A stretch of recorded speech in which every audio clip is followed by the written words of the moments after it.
the Detroit Lions had a very disappointing 2025 season. High expectations. I mean, they just were the 1 seed the year before. Now, that didn't end very well for them. Shout out my guy, Jaden Daniels. And then, they were kind of hoping for similar things last year, and they don't even end up making the playoffs. Defense took a step back. The offense was very good, but still had its kind of moments of frustration and inconsistency. And those moments led to them firing Jim Morton, who they described him as an old fart, right? They decided not to keep the old fart around, and they replaced him with Drew Petzing. He's the new OC, so kind of throwing darts at the dartboard, bringing in another guy, seeing if he can be the heir apparent to Ben Johnson, get their offense fully back on track. Because, once again, it was not a bad unit last year. They scored a ton of points. I'm going to say right now, I mean, my 2025 MVP for this team was Jahmyr Gibbs. He had over 1,800 all-purpose yards, over 20 TDs scored. He was phenomenal. But a lot of times it just honestly kind of felt with that team that when their offense needed to make a play the most, it wasn't made. Maybe it was a bad play call in a lot of spots. They got too cute. I know you were really frustrated with that a ton last year, JP. And so they're trying to right that ship. They're trying to become feared again in that department and become killers. And they think a new OC is part of that.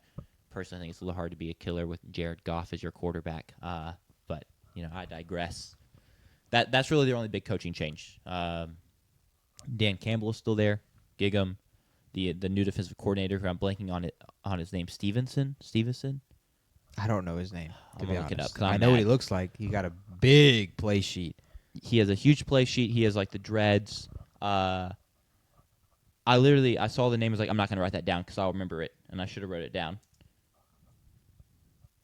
Kelvin Shepard. So not Stevenson. Shepard. It did start with an S though. Kelvin Shepard was the defensive coordinator. I like him a lot. I think it made perfect sense to bring him back. But yeah, that's where they're at from a coaching standpoint. Are you fine with those decisions? Yeah, I do think it is priority number one to get back to being the physical Detroit Lions that Dan Campbell wanted to be. And I don't really feel like going down that rabbit hole again, but you said it well, and it really, really frustrated me with the way Detroit played this year. And how damn cute they got in critical moments where you are having, 3rd and 1s, 4th and 1s, 3rd and goals, and you're running your trick plays rather than just running the damn ball. Hand it off to Jahmyr Gibbs. You have the best running back in the league, arguably. Give him the ball and let him go do something. Or David Montgomery. Not this let's throw a pass to Jared Goff stuff. So I hope that they get back to that kind of brand of football because they can be so explosive in the passing game, and that's awesome. But if they are so physically dominant in 3rd and 2, 4th and 1, then they become unstoppable because it feels like, Philly's offense felt like last year when they went on their Super Bowl run where they were so explosive with Saquon Barkley in the run game and A.J. Brown and Devontae Smith over the top. Jalen Hurts would pop a 40-yard run here and there. And then you would, in the back of your mind, if 1st and 10 and 2nd down and whatever end up in 3rd and 2, we're toast because they'll just push us twice and it's an automatic first down. They don't care. If the Lions can get to that, it makes them so dangerous because now it's instead of it being 1st and 10, it's 1st and 8. And we just got to get to 3rd and 2. If we can get to 3rd and 2, we've picked up a first down because we can just hand it off to Jahmyr Gibbs or David Montgomery. I hope that they get back to that kind of football because it makes them so dangerous because they can be so explosive, but then they can hit you for 3 yards when they only need 2. Yep. And how do they get back to that? They address some of the offensive line issues. Sure. Obviously, hopefully the new OC and just kind of he really takes that job by the reins and removes some uncertainty that happens in play calling in those moments. He's confident enough in himself, and Dan Campbell's confident enough in him that they, they stay the course in those moments. But leading to the draft, that's probably their best chance to address at least some of the offensive line. They actually have a bit of cap space. We'll get into that in a minute, which personally surprised me a little bit. They're drafting 17th overall. it's a decent spot to potentially take tackle, which is one of their biggest needs. You have Sewell on one side. You maybe fix the other side. Names like Spencer Fano, Caden Proctor. I personally love Caden Proctor here, which there's rumblings about. Oh, Caden Proctor was going to rocket up draft boards in the coming months. So there's a high chance if that is true, Caden Proctor will not be here at 17. But he came along a lot as a tackle last season, and then even if he doesn't work out at tackle, he can, he's huge. He's just a freak. You can push him into guard, and I think he'd thrive at guard if tackle doesn't work. But something like that, and then if you're going to not go tackle, maybe you want to address some of the defensive issues. Another edge rusher would be nice. Keldrick Falk could be someone like that in this area. T.J. Parker, who you mentioned for the Vikings, a lot of similar names. I mean, they literally draft a – no, I did the Vikings. They draft a pick apart, excuse me. Yeah. And then even cornerback. Their cornerback room was not great last year. Got picked on a lot. Now, they had a lot of injuries as well that didn't help. It was a very thin room. But they could be someone that could go Avion Terrell or maybe Jermod McCoy, somebody like that if they wanted to go that route. Personally, I'd love for them to take a tackle, take an offensive lineman for all the reasons you just talked about of that's kind of their identity. And so they need to get back to that. But your thoughts on that pick? Yeah, something to think about for them is, Jared Goff is older, but I don't think with the way that he plays quarterback, the dude could still play for 5 more years. And so 100%. You need to not necessarily just prioritize this short 1-2 year window, whatever it may be, but also prioritize the next 3, 4, 5 years from now. So I do think, when you have this opportunity, we missed the postseason, we failed. Oh, now we're picking in the teens when we are used to picking in the 20s. Let's go and get a blue chip kind of player, someone who's going to be a guy for the next 3 or 4 years, just like how we built this damn thing, with guys like Jahmyr Gibbs and Aiden Hutchinson and Jack Campbell and whatnot. Penei Sewell, one of those. So I do think offensive tackle makes a ton of sense. It's something that the Dallas Cowboys did so well for years and years and they continue to do it, prioritized their offensive line, and it has never really been an issue for them. And so now guys like Tony Romo and Dak Prescott are allowed to flourish because they have the protection up front because it's prioritized. Sure. With guys like Zach Martin and Tyron Smith and Zach Frederick, which elite name. And now they've done that again with Tyler Booker this past year. So I would make a ton of sense for tackle. It would feel like a boring pick for what is a fun team in the NFL. Sure. I'll be shocked if Spencer Fano is that high. Yeah, that's fair. But Caden Proctor, Caleb Lomu, the other Utah tackle would make a ton of sense. The talk right now with Spencer Fano is that he's going to be a top 10 pick. Crazy. Okay. It's very quickly shifted. Some people have mocked him at 3. I was say, to the Cardinals. A couple of the tackles are going to have to go in the top 10. A couple of them are going to have to rise. So I guess he's been coined as the one. But it's honestly, trying to take a tackle in the teens a lot of times is scary. But I actually like it in this draft because there's a lot of uncertainty about who the best is and which ones are really elite. So now it really doesn't feel like you have to be worried about reaching for a guy when you're taking whoever falls to you at 17. You kind of feel like it's honestly getting a bit of a value pick. There's a lot more safety in it, too. Sure. What quickly became a narrative with the last 3 games for the New England Patriots was, did they reach at Will Campbell at wasn't it number 3 overall? Yes, yeah. So was that a reach? Should they have done something else? Did they pick the wrong tackle? Is being talked about, which New Orleans Saints fans love that with Kelvin Banks. Yeah, I hated the pick at the time, of course, but sure.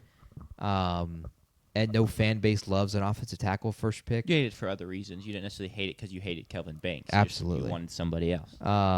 But a teen pick, I do think it's a little bit safer because there are, I do think some risk with some of those tackle guys drafting them so damn high. Like Francis Mauigoa, the risk is he feels more like a guard than he feels like a tackle. And I haven't dived deep enough into Spencer Fano to know the risk off the top of his head. But I think there is a little bit more safety there at 17. You do the spin zone of, oh, well, we knew he was a bit of a project when we drafted him. Yeah. So, like, this is fine. He's growing. Whereas, exactly, you take some guy third overall, and it's like, how is he not already immediately good? Agreed. Looking at cap situation, I mentioned it's not as bad as I expected it to be. I expected them to be one of the teams that were in cap space hell, as they call it. But they're really just $9 million over the cap, with wiggle room and ways to move around contracts, restructure contracts, cut a couple guys if they want to get under the cap, free up a little bit of money. So maybe they even want to address some offensive line in free agency. If not, I think a lot of the free agency money is going to go towards the defense, bring back a couple guys potentially. They don't necessarily have the biggest crop of guys leaving in terms of like huge names. I mean, there's some storied Detroit Lions from this run. Like Alex Anzalone is a free agent. Yeah. But I mean, his market value is only here at $7 million, so maybe they do bring him back. Though based on what he posted on Twitter yesterday, I don't think they're bringing him back either. He's definitely leaving. He voiced his displeasure, basically being like, kind of straight up saying they're not trying to bring me back. They're trying to bring back these other guys. So I think you can kiss him goodbye. So maybe they try and replace him with another linebacker in free agency or in the draft. But yeah, they're not in a spot where they're like, for example, you mentioned some of the Bears players that are leaving. It's like, oh, wow, those were stalwarts of that team. Huge difference makers. They don't really necessarily have those pieces they have to try and retain, so maybe they can go spend it elsewhere and actually bring in legit additions, not just retaining guys. Yeah, the highest snap percentage guy was Alex Anzalone at 90. Outside of that, the next closest is rough. It's 75%, Amik Robinson. But outside of that, everyone else is 50% or lower. They do have, you mentioned a few of the great Lions legends is how they were viewed with the way that this franchise has turned it around in Anzalone. But you also have guys like Dan Skipper, who's going to be free agent. Yeah. Jake Bates is a free agent. He's still very young, and I do think I would be kind of shocked if they didn't bring him back because he kicks pretty damn well. The former UFL kicker out of Arkansas, former Michigan Panther. If you're a Michigan Panther fan out there, let us know in the chat. But there's not a lot of high-end guys for them. And I do agree with it shocks me that they're not in cap hell because Jared Goff is on the cap next year for, I think it's $70 million, which is a lot of bands for Jared Goff. It's too much bands for Jared Goff. I'm going to go and say I'm pretty sure isn't it like 55 base salary too? It's not even a ton of signing bonus. 55 base salary, which that will help them. Like if they want to restructure, they can turn a ton of that into signing bonus. So they could free up cap space if they wanted to. But you've kind of put all your money down. You've given the bread out to guys like Jared Goff and Aiden Hutchinson and Penei Sewell and Ahmad St. Brown. So they should prioritize not very many, I think, of their free agents that they have going out. I do think you try to replenish through the draft and get those cheap contracts that you have guaranteed for 4 years rather than going and spending more money because you're going to have to spend money here in a second anyway on a guy like Jahmyr Gibbs.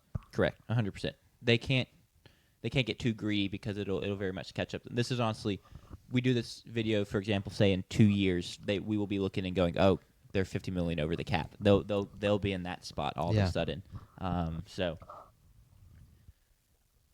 last thing then, 2026 goal, you got to make the playoffs. You have to. And return to being feared is kind of the non just like game or objective goal, and it's 2024.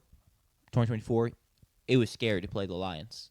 You knew they were going to run it up on you, and they did a lot of that this past year. But you also were scared to play that defense. I mean, Aiden Hutchinson got off to a great start. They could make plays in the secondary, and in this past year, it kind of was like, okay, it very well is going to be a shootout, but I kind of like my odds in the shootout. That's how it felt, every time we did a Lions preview. So return to being feared. Return to being in a spot where teams don't want to go play you, where they don't go, oh, nice, we get to go play like in the Dome in Detroit. That sounds like a pretty good time. I'm going to put up some good stats. Fix that. Make the playoffs again. Try and go on a run. I've dogged on them all preview, so I'm going to do it again. I'm just not the biggest Jared Goff guy, so I'm not sure a run's really going to happen. But make the playoffs again. I think with the weapons, it's fully there. Yes. I kind of disagree with you there. I do think it's Oh, I see what you're saying. Yeah. it's an option. I mean, it's an option for 32. Well, 29 teams in the NFL to win the Super Bowl. The 3 not being Yeah. the Cleveland Browns, New York Jets, and Atlanta Falcons. Okay. The Falcons, tough for the Falcons, man. Carolina, hey, you got a chance. You think the Cardinals? Next year, okay, yeah, let's add them to the Yeah, list. okay. 28th. Let's not continue on that though. But you look at everyone's just going to compare it to the team that just won the championship because why wouldn't you? But even you could go 2 years ago to that champion as well. Was quarterback play through the roof for either of those guys? No. Sam Darnold was great in the playoffs. Jalen Hurts was great in the playoffs. Now Jared Goff hasn't been great in the playoffs yet, but he could be. Those quarterbacks, don't have numbers that really compare to Jared Goff's numbers in the regular season the last 4 years with Detroit. So I do think it's completely possible. But next year, I don't think the defense is going to be like great. Like both those They quarterbacks. need better defense. Yes. The big difference between the two teams that I just mentioned, the Eagles and Seahawks, is they had elite defenses to pair with that quarterback. Because you play are on the right. other Realistically, even average quarterback play in the playoffs with a great defense, Yeah. you can make your run. And Jared Goff is more than capable of that. But unless they just kill this draft, I don't see the defense reaching that point. Yeah, injuries has been an issue for 2 years now.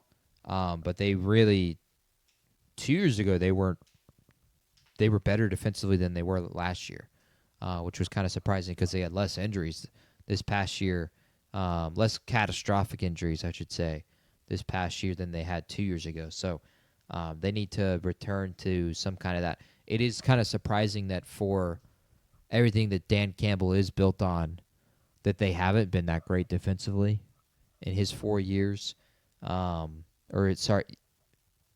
his 5 years as head coach, they've had these are the points per game defense ranks is 22nd last year, 7th 2 years ago, then 23rd, 28th, and 31.